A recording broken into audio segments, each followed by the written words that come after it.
So ఇప్పుడు media మిత్రులకి ఏమైనా ప్రశ్న ఉంటే సమాధానం చెప్పడానికి సిద్ధంగా. 87 లక్షల మంది పిల్లలు ఉంటే 67 లక్షల మందికి ఇస్తున్నారనేది ఒకటి వైసీపీ ఆరోపణ. ప్రధానంగా 13,000 ఇస్తుంది, 2,000 లోకేష్ గారు తీసుకుంటున్నారని వైసీపీ స్పష్టం చేస్తాం.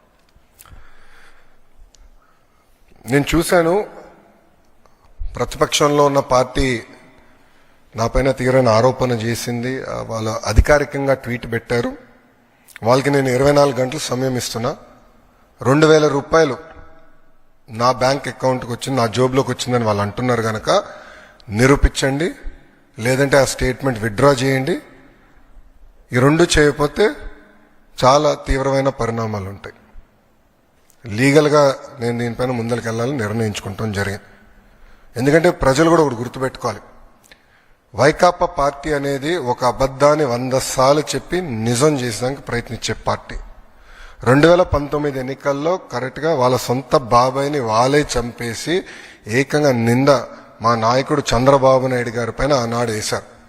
మేము ఆనాడు సమర్థవంతంగా తిప్పికొట్టలేకపోయాం కనుకనే ప్రజలు నమ్మారు.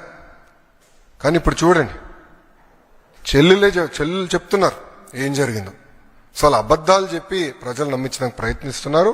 ఈ 2,000 రూపాయలు నేను ఆ ట్వీట్ని నేను చదివాను, ఆ 2,000 రూపాయలు నా జోబుకి వచ్చిందన్నారు. వాళ్ళు నిరూపించాలి, లేదంటే ఆ స్టేట్మెంట్ వెనక్కి తీసుకోవాలి, లేదంటే to the fullest extent of the law I will take action against them. రెండో విషయం వచ్చేగల వాళ్ళు యూడైస్ డేటా గురించి మాట్లాడుతున్నారు. అంటే పాపం అక్కడున్న గతంలో పనిచేసిన విద్యాశాఖ మంత్రులు కనీసం బేసిక్స్ తెలీదు. యూడైస్లో అంగన్వాడీకి వెళ్తున్న పిల్లలు ఉంటారు, ఎల్కేజీకి వెళ్తున్న పిల్లలు ఉంటారు, యూకేజీకి వెళ్తున్న పిల్లలు ఉంటారు. ఈ స్కీమ్ వాళ్ళకి వర్తించదు. నంబర్ 1. నంబర్ 2, గత ప్రభుత్వం జీఈఆర్ గ్రాస్ ఎన్రోల్మెంట్ రేషియో చూపించేదానికి 18 సంవత్సరాల కన్నా ఎక్కువ వయసు ఉన్న వాళ్ళని తీసుకొచ్చి ఏకంగా ప్రభుత్వ పాఠశాలల్లో చదువుతున్నారని వాళ్ళని ఎన్రోల్ చేస్తాం జరిగింది. పక్క రాష్ట్రాల్లో చదువుతున్న పిల్లల్ని తీసుకొచ్చి ఆంధ్ర రాష్ట్రంలో చదువుతున్నారని చూపిస్తాం జరిగింది. విత్ ప్రూఫ్ నా దగ్గర ఉన్నాయన్నీ.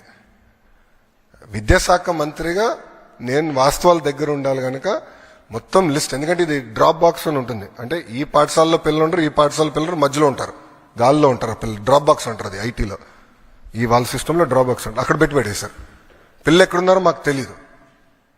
మొత్తం వెరిఫై చేస్తే దొంగ లెక్కలు ఉన్నాయని తేలినాయి. ఒక విద్యాశాఖ మంత్రికి అసలు ఎంతమంది పిల్లలు ప్రభుత్వ పాఠశాలలో చదువుతున్నారు తెలుసుకున్నాక నాకు 100 రోజులు పెట్టిందండి. 100 రోజులు పెట్టింది నాకు. అధికారులు అడిగితే సార్ మాకు నంబర్ క్లారిటీ లేదు సార్, గతంలో వీళ్ళు ఎట్లా నడిపించారో నాకు అర్థం అలా విద్యాశాఖ. అంటే ఏదో లెక్కలు ఉన్నాయి, ఏదో నంబర్లు ఉన్నాయని చెప్పి చేస్తాం కాదు. రెండోది, నిజంగానే వాళ్ళంత భావించుంటే వాళ్ళు ఎందుకు ఇవ్వలేదండి? అమ్మ ఒడి ఎందుకు ఇవ్వలేదు వాళ్ళు? ఈరోజు మేము ఇస్తున్నాం. అర్హులు ఎంతమంది ఉన్నారో వాళ్ళు ఇచ్చేదాకా మేము సిద్ధంగా ఉన్నాం. మొత్తం లిస్ట్ GSWS ముందర పెడతాను, బయట పెడతాను. లేదంటే ఎవరన్నా రాలేదనుకుంటే మన మిత్రకెళ్ళి ఎందుకు రాలేదో తెలుసుకోవచ్చు, కరెక్ట్ చేసిన మార్గం కూడా ఇస్తున్నాం. సో అర్హులు ఎంతమంది ఉన్నా ఇచ్చేదానికి కూటమి ప్రభుత్వం సిద్ధంగా ఉంది.